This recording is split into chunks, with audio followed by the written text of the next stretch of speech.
Our guests today are the unstoppable duo behind the Palace Network, the Galaxy's Edge build team, and the brilliant mind behind your favorite Palace Network events. They've been tirelessly working to construct one of the first Walt Disney World Galaxy's Edge recreations and are so excited to share it with you all on May 4th. Ladies and gentlemen, it is Ulyk, Beau, and Creator. Hey there. Thanks so much for having us. Hey. Hello. So nice for you guys to be here. We're really excited. If we could everyone introduce themselves, what they do at Palace, and also what they did for Galaxy's Edge? Sure. I'll start. So, hey, I'm Ulyk. I'm the Parks Manager here at Palace. So that means that I oversee all of our build projects, our builders, our coordinators, and everyone that makes up our build team. So I've been on the management team for Parks for over 2 years now. It's been a long journey.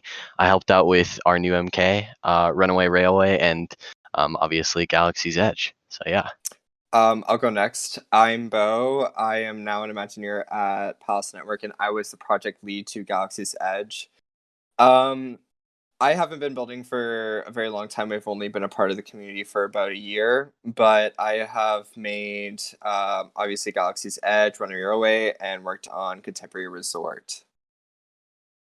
All right, I'll go last. Hi, everyone. I'm Creator. I'm the Community Engagement Manager at Palace, and I specifically focus on overseeing all of the events that we do on the network. I have been in my position since December, but I've been within the events field for roughly 2 years now, almost since the day I started at Palace. For Galaxy's Edge, I was basically the person who's coordinating the things between the different departments, and I'm also the person behind the Galactic Star Cruiser along with my team and the Galactic Celebration. Awesome. So, just to start off, how about you guys tell us a bit about the history of the Galaxy's Edge project and how it came to be? Hey, thanks so much for asking. So, it's kind of an interesting story. Not really, but so basically a while ago, me and my friend Nave, we were kind of like an unlikely duo. He was part of like the old MC Magic build team, and he came back to Palace. And I sort of was like, this guy's super cool. Like I should build stuff with him. So we got to be really good friends. We built Splash Mountain together. And we were such good friends that he was like, hey, I think I want to make a project with you. And at that time we didn't have Galaxy's Edge on the server, but it was something that obviously, like everything that we haven't released, people were wondering when we were going to start it. And so that was something that for him was super interesting. He was like, this is going to be sick. We should go do it. And so we asked B. Gannon, who's my executive, basically like, when can we start this? And he was like, nope, you can't start it. We've got other stuff to do. And we were so insistent on building this thing. We promoted Nave to coordinator, and at that time I was coordinator as well, or it would have been called architect back in the day. And basically we started construction in January 13th. And Beau joined shortly after, isn't that right? Yeah, I started on Palace around, I want to say last February, and I joined about when outlining was finished. Yeah, so outlining, actually, I have the stats somewhere. I can go pull it up. But outlining took, how long did it take? Probably around, I think it was like 16 days. It was pretty quick.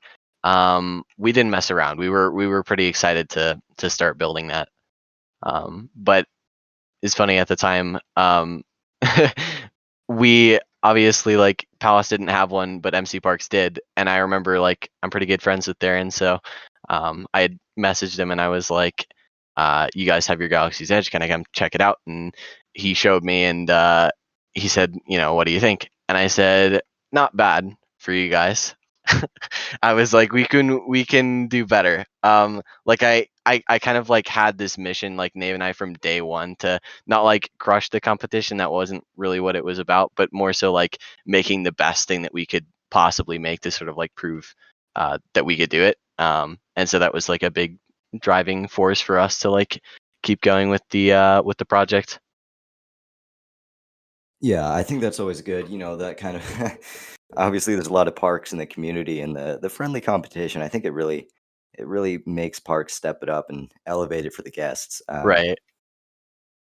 Oh yeah, 100%. Like literally that It's a entire great time, I motivator. was just kind of like stuck on like when building a lot of things, I was just stuck on like detail and like how to actually like do anything.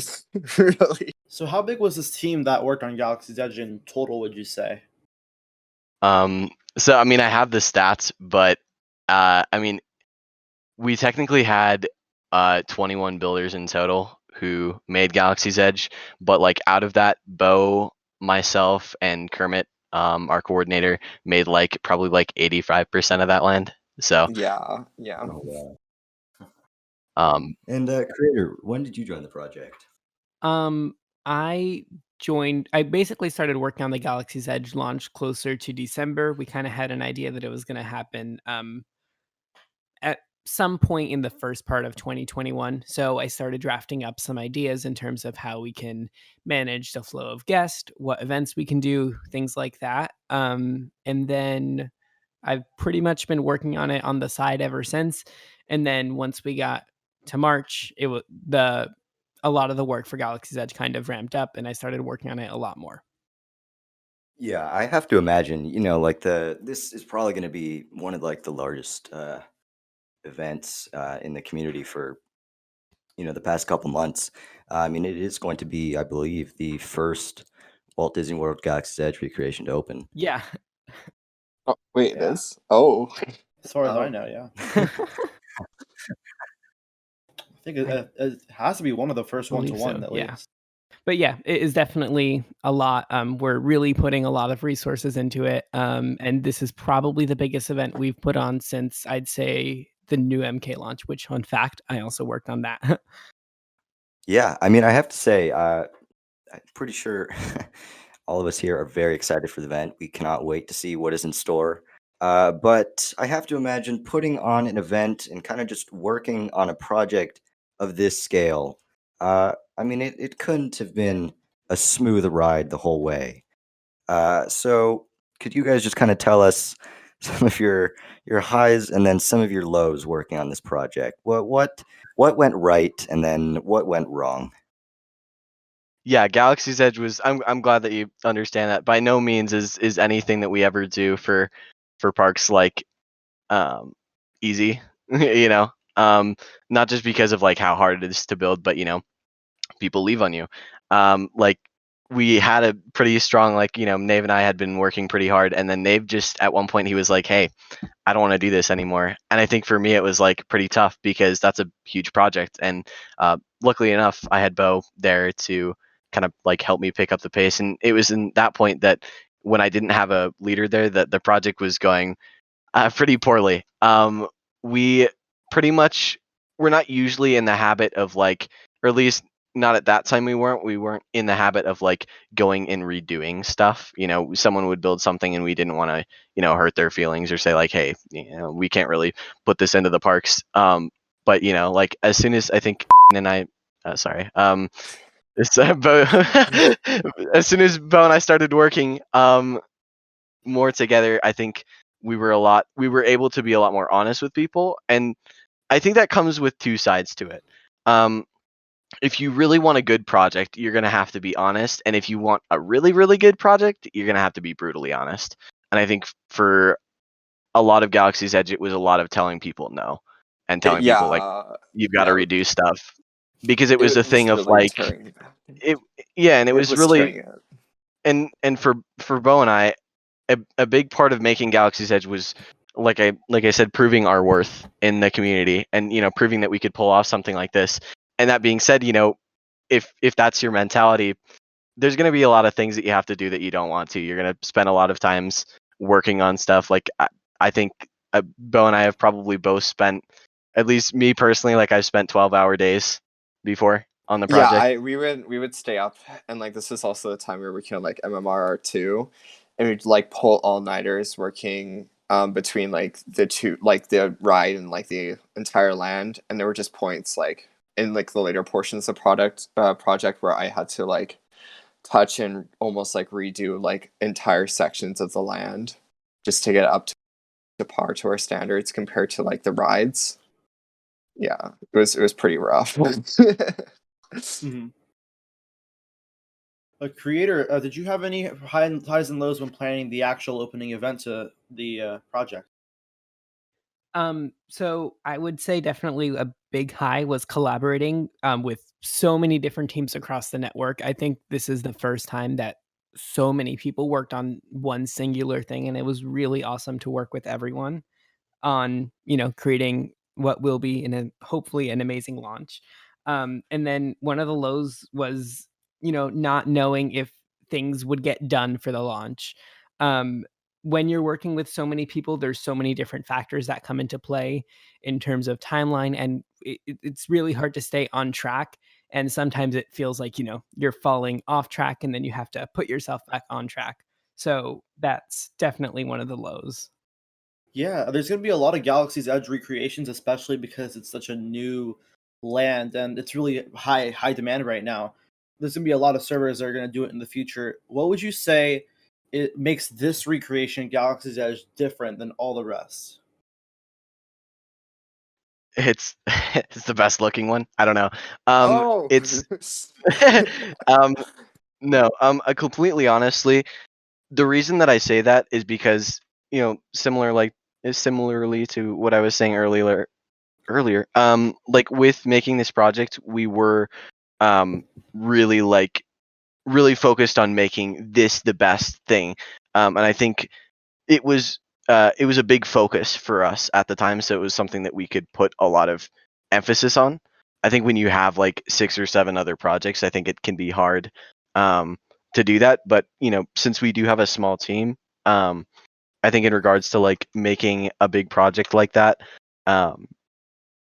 you really have to kind of put all of your um, I don't know what would be a good time and analogy. energy, really just time and Yeah, energy. sure, but you have to put all of your like every single resource needs to be on that project if you want it to be good and you want it to release in time.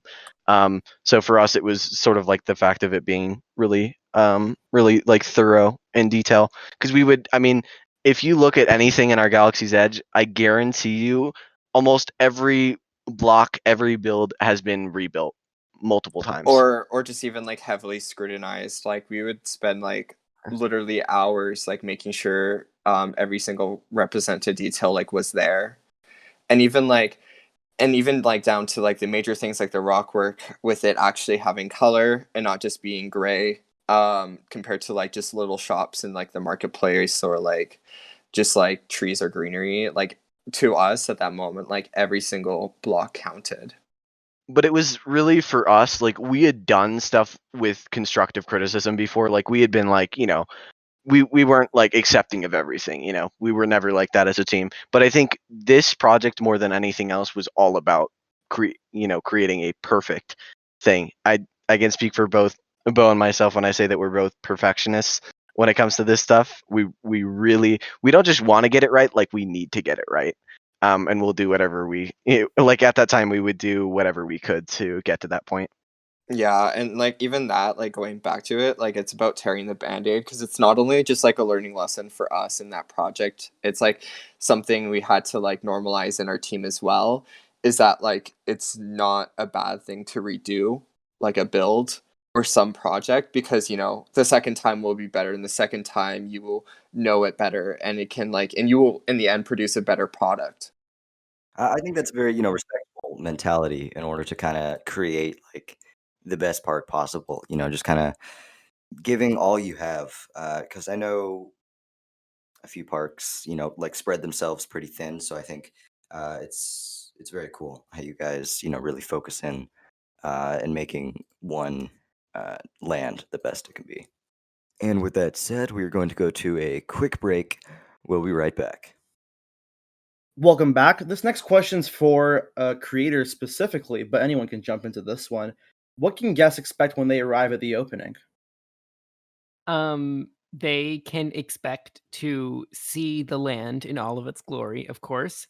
They can also expect to watch the live stream via Twitch. That will include the complete opening ceremony. They can expect some really cool things in that opening ceremony. We're going to look at some of the new cosmetics in the land. And then, of course, when the land opens, they'll also be able to purchase those cosmetics. And yeah, they'll be able to ride Rise of the Resistance. And hopefully they'll be able to do everything in the land that they would usually do, besides the things that aren't open. So is the opening going to kind of feel like the real life opening, or does it have its own Palace Network spin on how Galaxy's Edge is going to open? So for the opening ceremony, we modeled it after the opening ceremony in real life, but we did, add our own twists and things like that into it. But then there's a completely separate opening event that includes the Star Cruiser and things like that. And that is custom and based off of the Star Cruiser that Disney is building. Yeah, could you actually tell us a little bit about the Star Wars Galactic Celebration? Yeah, sure. So that actually begins today, which is April 25th. So probably when you're watching this, it's happening right now. There are Star Wars decorations all across the parks. We have trivia going on. And then beginning this Thursday, which is April 29th, the Galactic Star Cruiser will officially open. And that will include kind of the main part of the event. It's loosely based off of the one Disney made, but with our own twists into it. To kind of explain the storyline, you have been invited into like a terminal station, and you're going to be taking a launch pod over to the Halcyon, which is the main ship that has all of the activities. And then once you're on that ship, there's staterooms that you can stay in. There are a really a wide array of different activities. There's a bridge where you have to like control different things, and sometimes the defense systems will go down and you'll have to reactivate those defense systems. It's just a lot of fun overall. And then of course on the Star Cruiser you'll also be able to get from that ship to Batuu through a launch pod, which is going to be really cool. Yeah, that sounds super exciting. How long is that going to be available? What are the dates for that? So the current dates are, hang on, let me just pull up my calendar so I don't mess up the dates. April 25th to May 8th. However, there's a very good chance that we're going to extend it by a few days, just so guests can experience it even more. Great. So this is a question just for all of you in general. What is your favorite part of the park that guests are going to be able to experience when it opens? Cosmetics. 100% cosmetics. They're really cool. Any highlights personally? I love the X-Wing helmet and the little porg shoulder pet. Same. That one's my favorite. They're very cute. Definitely the Coke and Sprite model. So I'm a big Coke and Sprite fan in real life. Always have a Coke and Sprite every day. So very unhealthy, but nutritious. But yeah, I'm excited for that. And then obviously seeing the land as a whole took us almost a year to complete. So it's super cool to have everyone actually visiting stuff that we've been working on continuously for a long time. Yeah, I know we've touched on the land quite a bit, but no, we haven't really delved into the rides. So, which rides are actually going to be opening with Galaxy's Edge? So Rise of the Resistance is opening with Galaxy's Edge, and then as far as Smugglers goes, that's probably going to be another thing for the future. The problem with Smugglers is that ride is like very hard to do, and it's very like not meant for Minecraft. It requires sets and stuff like that. So it's likely that you won't see that immediately, but we do have plans to do it in the future. Yeah, can you guys tell us a little bit about the Rise of the Resistance? Well, I don't know how I could say without spoiling like the ride, but it's pretty much it's pretty. I'm not very good. I'm not very good at selling it, but it's just Disney World's Rise of Resistance. So again, we have everything running from basically the pre-shows with the sets between the Resistance transport to falling down from the Star Destroyer back to Batuu. Everything is accounted for. The queue, the line, the hangar, which is pretty rad, I'd have to admit. Just down to like all the other scenes. it's kind of hard to sell Rise Resistance because it's a pretty big ride in real life and in Minecraft as well. So yeah. You can expect a very long queue. Yeah, expect that. Expect that. we put a lot of work into our queue, almost too much work. So you should have fun waiting in line if that is what you're gonna do, because I'm assuming there's gonna be a lot of people there for opening. I'm super excited about that though. Yeah, but we kind of have like a high capacity because we have 2 pre-shows working as well. Yes, so. that is true. You can expect to It'll be have long, 2 but different not too rides going long. at the same time, which is going to be pretty cool because it's more than likely that just like the real Rise of the Resistance, that you'll be going on the ride intersecting other carts, just like they do in the actual ride. So I'm super excited for that portion of it. Plus the AT-AT scene is pretty cool. Oh yes, the scenes are stunning. Especially the first room. Don't mean to That was my Don't mean to that wag was my own room. tail, but no, it's was my not. room. Everything is 50-50, Beau and You went on myself. vacation. You went on vacation. And who did the molding? Who did the molding? Who did the pillar Are you designs? talking I'm about sorry. Wait, which one? The The AT-AT hangar. room or? Oh, And okay, no. I and thought the you were that talking room about- is mine. No. I thought you were talking about the disco room. Fights that come when you build No, a we did very that, we did gigantic that. land together. We did that 50-50. Those 2 rooms. This is like couples therapy on the divorce. Okay. Who gets what? Who built the Who built more? the disco room and who built the exit? Both of us. No, I built the exit. I built the door design. The Okay. door design. Enough fighting for now. We'll talk about this later. We'll settle the differences later. So there's gonna be a lot of waiting at the opening, I'm sure, because there's gonna be so many people. How is that system gonna work for making sure everyone can get on the ride and have a good experience? So on opening day, to help manage the overall flow of guests and to ensure that no servers are being overloaded, a lot of servers are going to be down, and we're going to have a few different instances of Galaxy's Edge, and guests will be able to get into Galaxy's Edge using the virtual queue system. That's been used before a few times at meet and greets. We're just using it at a larger capacity now. Ideally, you're not going to be waiting a really long time in that virtual queue.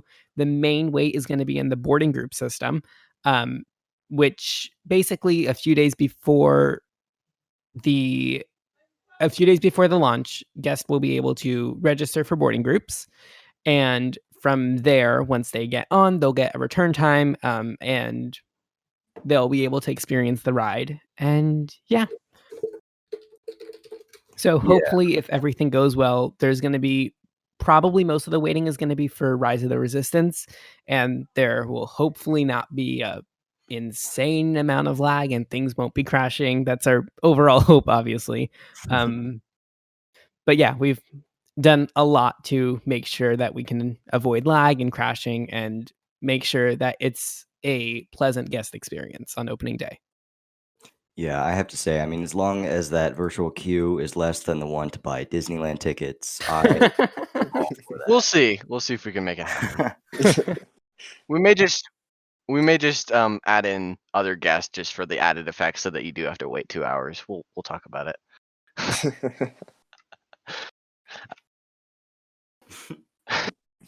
That sounds like a great plan. I'd love to have really long wait times for rides. That would be awesome, wouldn't it? It would be cool. Even But- more like Disney. It would be cool for us, basically. Yeah, not for the guests. Well, we don't have to ride the rides. Yeah. Yeah. If that ever happens, I hope I can get a fast pass, because all right, I think that about wraps it up. Before we go, though, I just want to give our guests to say, anything else about the Galaxy's Edge to the listeners. Anything you want to say? Go sit in the cantina. It's good music. It's good music. It's good vibe in there. There's not really anything to do other than sit, but it's really great. There's going to be a special mocktail there on opening day. I highly recommend checking it out. And the soundtrack is really good. Lots of audio. Come to the opening. Yeah. Yes, May 4th, 6 p.m. Eastern. Be there. All right. Thank you guys so much for coming on. You guys can find Palace Network at play.palace.network on versions 1.12 to latest. And you can find them on Twitter at Palace Network. Thank you guys so much for watching, and you can find the MCTPcast at MCTPTimes on Twitter, and you can find us at our website at news.mctptimes.media. Make sure to subscribe to our YouTube channel, and be sure to check out the podcast on Spotify and all those other platforms if you want to get a podcast early. Thank you so much for watching, and we'll see you guys next time.